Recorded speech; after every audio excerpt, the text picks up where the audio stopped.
Good morning and welcome to the Point. As we get nearer the August primary, we're taking a look at some of the races you'll be asked to decide. This week, the Democratic primary for the 6th Congressional District in Southwest Michigan, starting with State Representative John Hoadley. Representative, we'll start with the campaign, the logistics of the campaign that have changed so much. You know, the whole idea of shaking hands, going to festivals, doing all the things you do to get your image and your name out, meet voters and try to convince them to vote for you. Most of that has gone away because of the COVID pandemic. How has this campaign changed for you?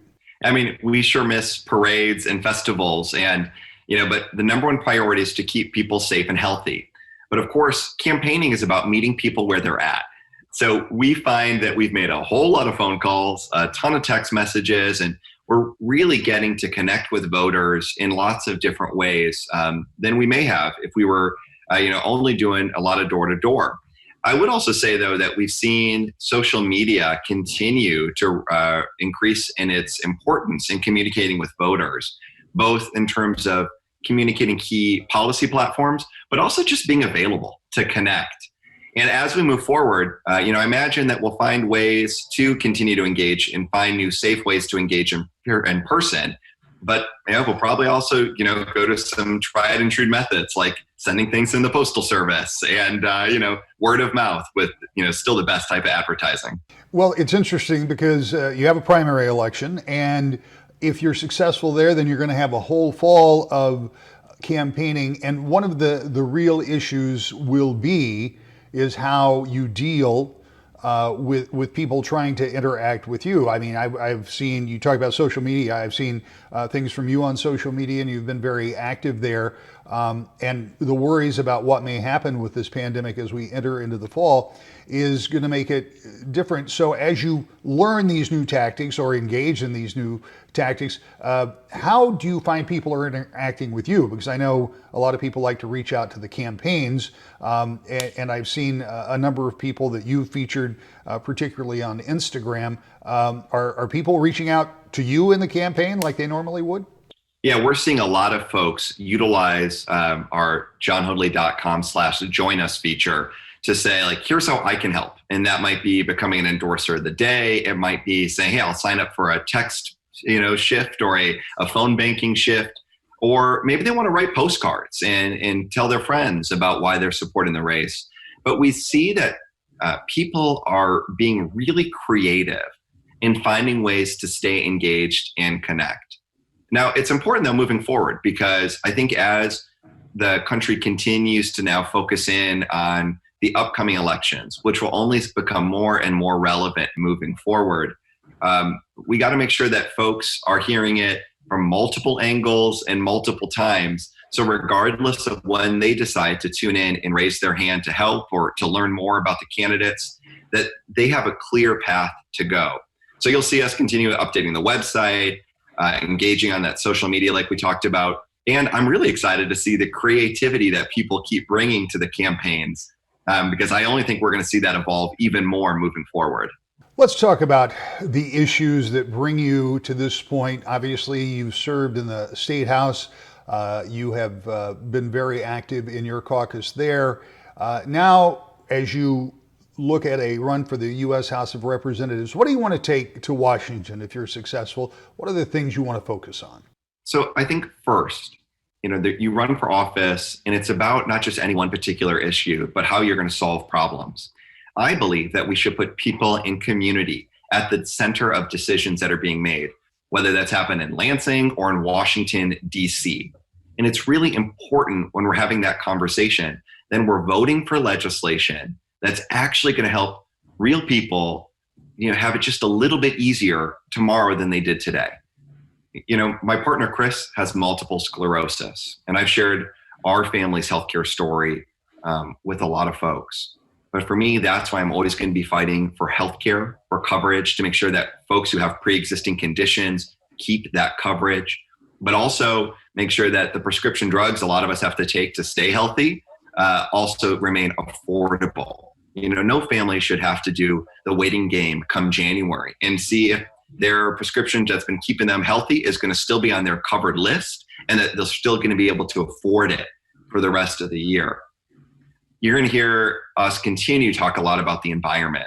Whether it's the climate crisis that, we know we're up against and have to do more for, or it's about protecting clean water in our lakes and in our taps.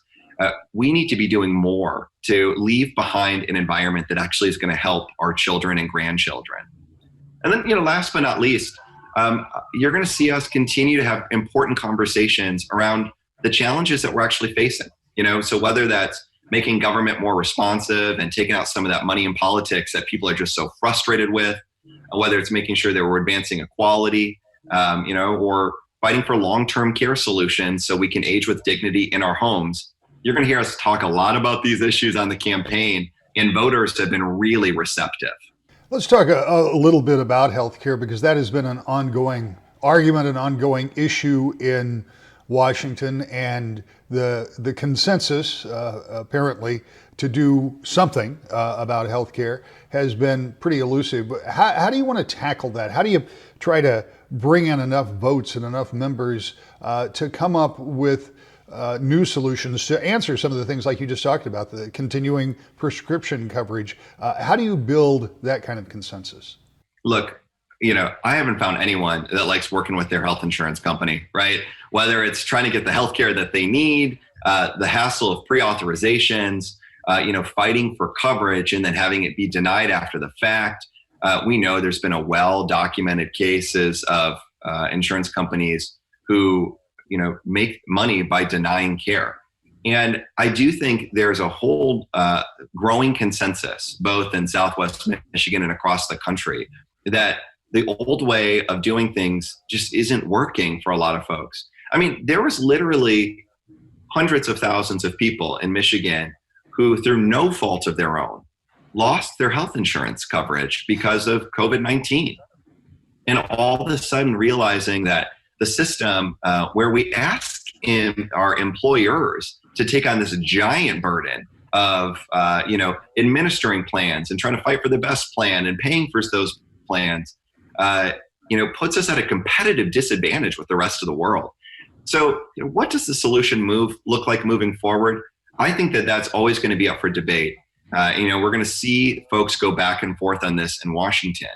But I think the old talking points and just sticking with the status quo isn't working for so many families in Southwest Michigan. And I'll tell you, in the State House, I have been a champion of an all of the above approach. And so, that has meant things like really pushing for a system that would make sure everybody gets health coverage, but also means, hey, why don't we do some simple solutions today, like $5 copays to make healthcare better tomorrow? We don't have to wait or get in a fight when we know that there's some really common sense and easy things that we could do right now that would put people over profits and, make sure that, we can get the prescription drugs and not have to make a choice between, paying for life-saving medication or paying the rent.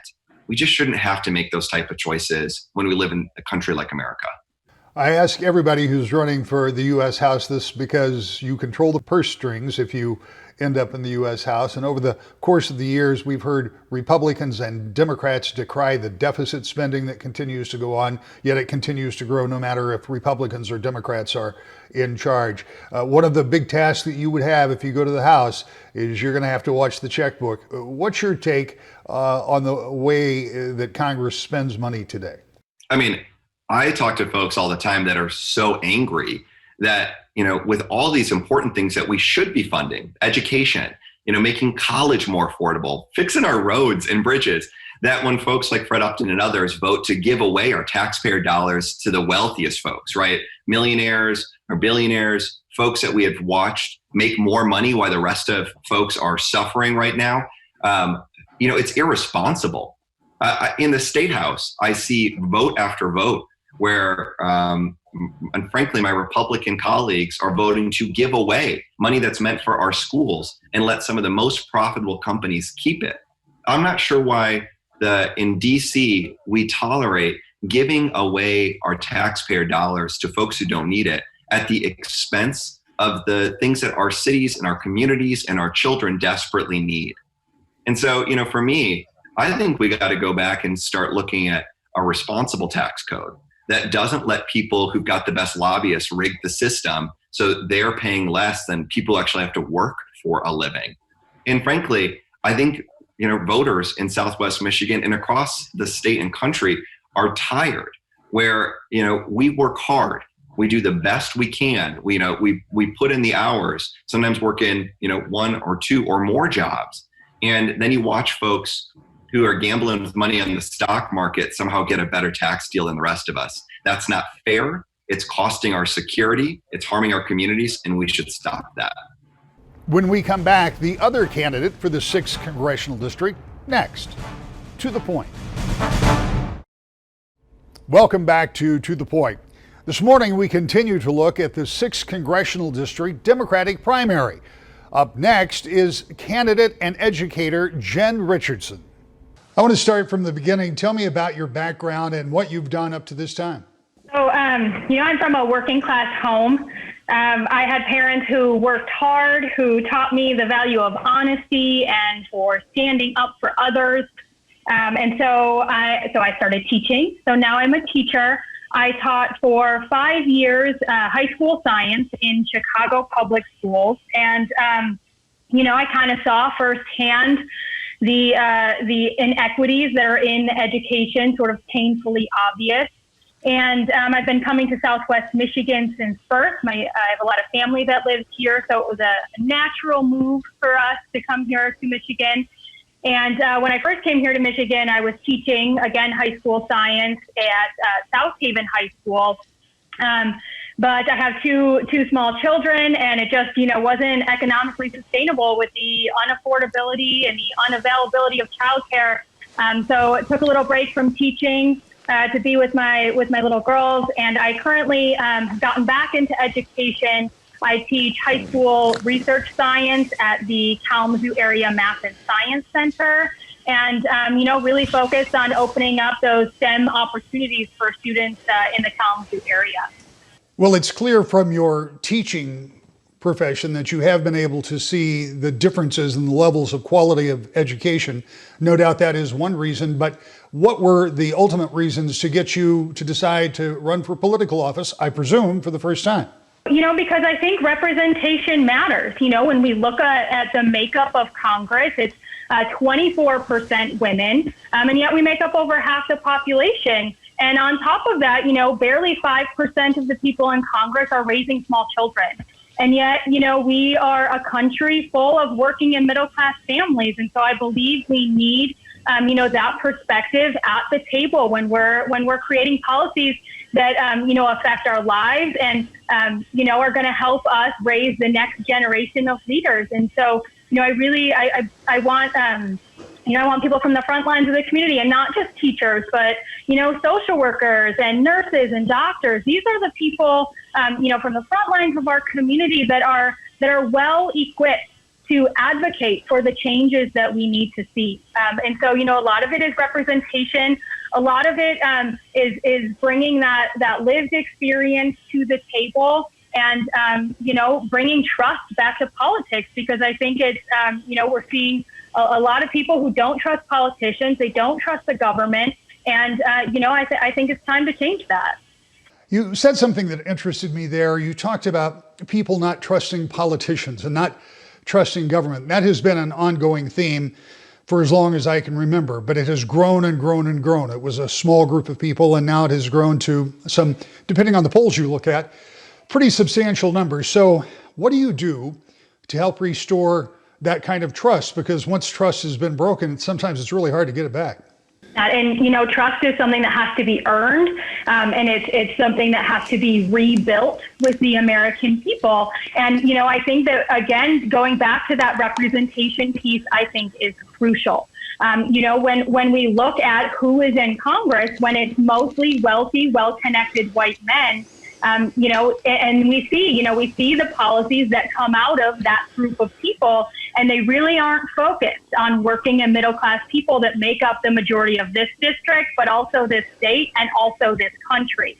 And so I think that representation is huge. Again, when we put people from the front lines of our community and not, people who are personally invested in corporations. When we look at the policies that come out of our Congress, they are overwhelmingly supporting things like tax breaks for corporations, big government loans for corporations. And we don't see as much money coming to the working and as much policy focus on the working and middle class. And so if we put more people from the working and middle class in Congress, that is how we begin to build that trust. And then once we get there, we start passing legislation that, a lot of this legislation has been written, it's just sitting there. When we start passing some of this legislation that is aimed at helping working and middle class people, that is when we will, rebuild the trust in our communities.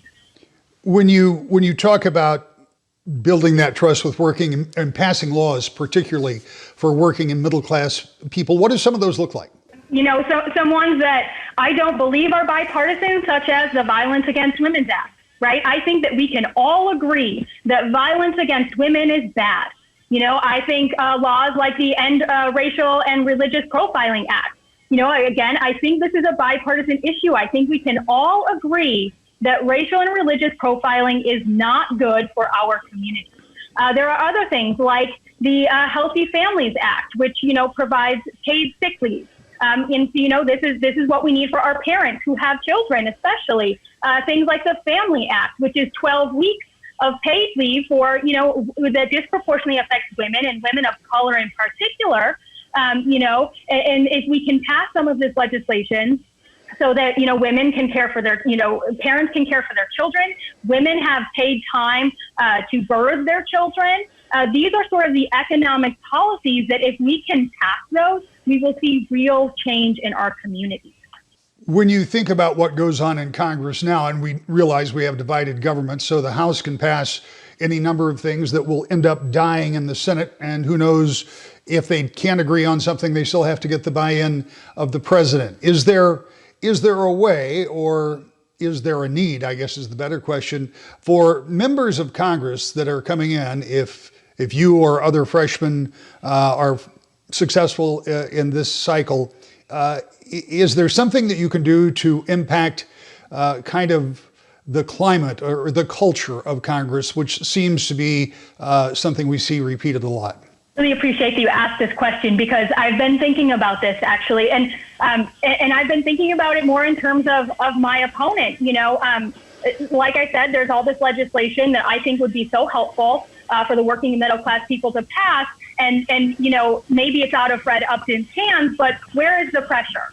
Where is the public pressure on your friends in the Senate to pass the Violence Against Women's Act? If you're going to come out to the community and say that you support that legislation, or any, whatever legislation you say you support, but it's out of your hands, put the public pressure on. And I think that this is a very telling moment right now, what we're seeing with the Black Lives Matter movement. Public pressure matters.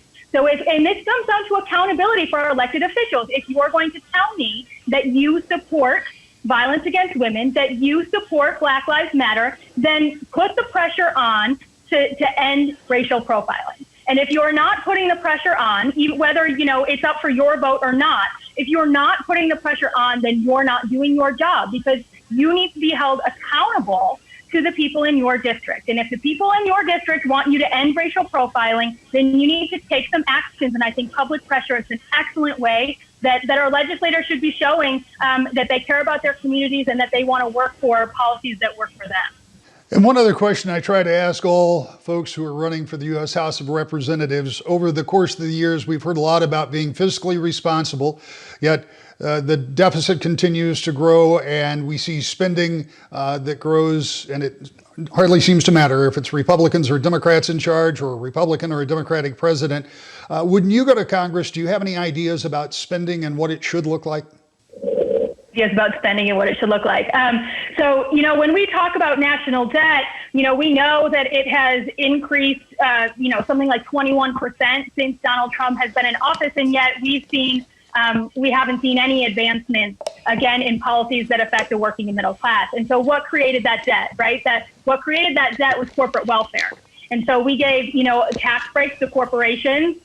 and wealthy individuals, and the rest of, and nothing for the rest of us, essentially. And so, of course, that deficit is going to increase. And I see the national debt as a problem, but I think that if we have policies that help the majority of Americans, then what we have is more Americans who can engage in our economic system. And when our economic system and our communities start flourishing, then we can really talk about reducing the debt. And so I believe the way that we reduce the debt is by supporting the working and middle class people that make up the majority of this country. We especially, invest in, right? When we think about the word invest, we're going to put money in up front and we're going to see a big return. So let's invest in, Black, Indigenous, and people of color.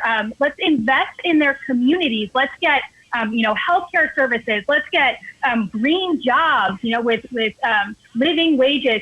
And when we get more people involved in our economic system, when we have an economic system that works for everybody, then we have a truly flourishing economic system. And that's how we begin to address the deficit. But I don't believe that giving, tax cuts to the wealthy is how we're going to address a flourishing community or how we're going to address, the national debt. And again, this, comes back to the accountability and the trust that we have in our elected officials.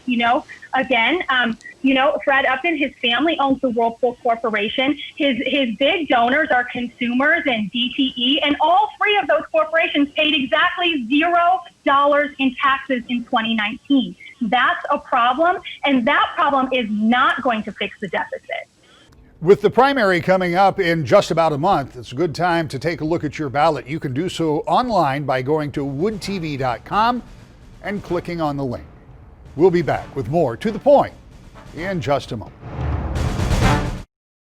Of course, there are many other possible primary elections that you may be asked to decide in August.